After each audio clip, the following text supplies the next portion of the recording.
Welcome to Breaking Down Art Supplies. Today I'm going to actually be doing an extension of a project I did before, the jewelry organizer. If you click here, you can actually see it.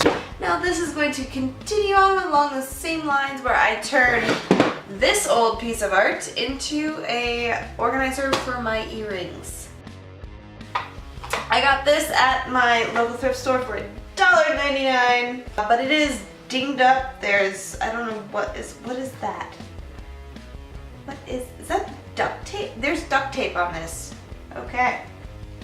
Now it's on me. It's like a booger.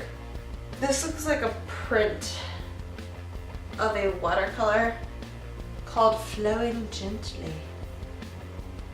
Anywho, I'm gonna take it out of there and use the frame only because I don't need anything that's in here, and turn this into an organizer for my earrings using mesh and some Turner acrylic wash.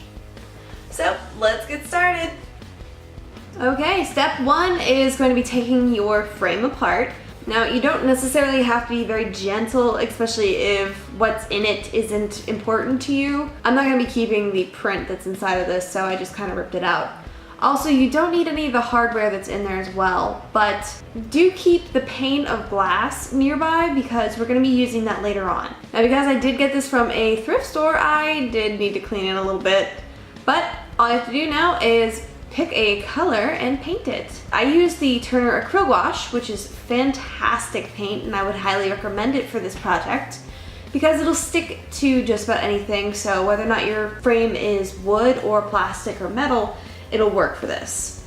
So put that aside and let it dry, and grab your pane of glass. And this right here, which is actually called wire form, line up the edge of your pane of glass with the edge of the wire form, and then just mark the remaining two sides with a Sharpie so you know where to cut. And of course, the fact that this cuts with a pair of scissors is awesome. It's really nice and lightweight and doesn't put a whole lot of weight onto your picture frame, but it is sturdy enough to hold up your earrings. So grab your frame again and do your second coat. But once your picture frame is dry, flip it over and insert your wire form. You can tack it down with a variety of things. I happen to have these tiny little screws left over from a clock that died previously. So just make sure that they are not long enough to go through your frame.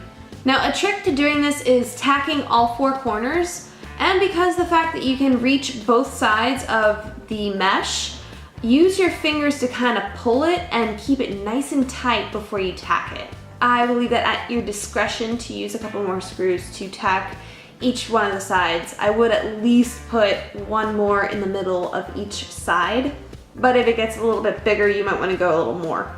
I did want a little bit more dimension in the paint of my picture frame, so I ended up doing another coat of the deep pink and then kind of blending in another color pink, which is called Japanesque Pale Pink. I didn't dry brush it on, but I lightly brushed it so it didn't get into all the nooks and crannies. But if that wasn't enough, Mama needed some sparkle. So I ended up getting this pearlescent yellow, and I kind of watered it down a little bit more than I normally would, and then just splattered it all over my picture frame. Now all that's left is hang it up and stick your earrings on there. But that's my picture frame. My organization is complete. Looks gorgeous next to the other one. Alright guys, that is it for my tutorial. I hope you enjoyed it, and if you did, hit that like button and of course hit the subscribe button while you're at it. If you guys have any questions about the tutorial I just showed you, or if you're having any issues with this at home, leave a comment in the section below. And I hope you guys enjoy your night and have a great weekend.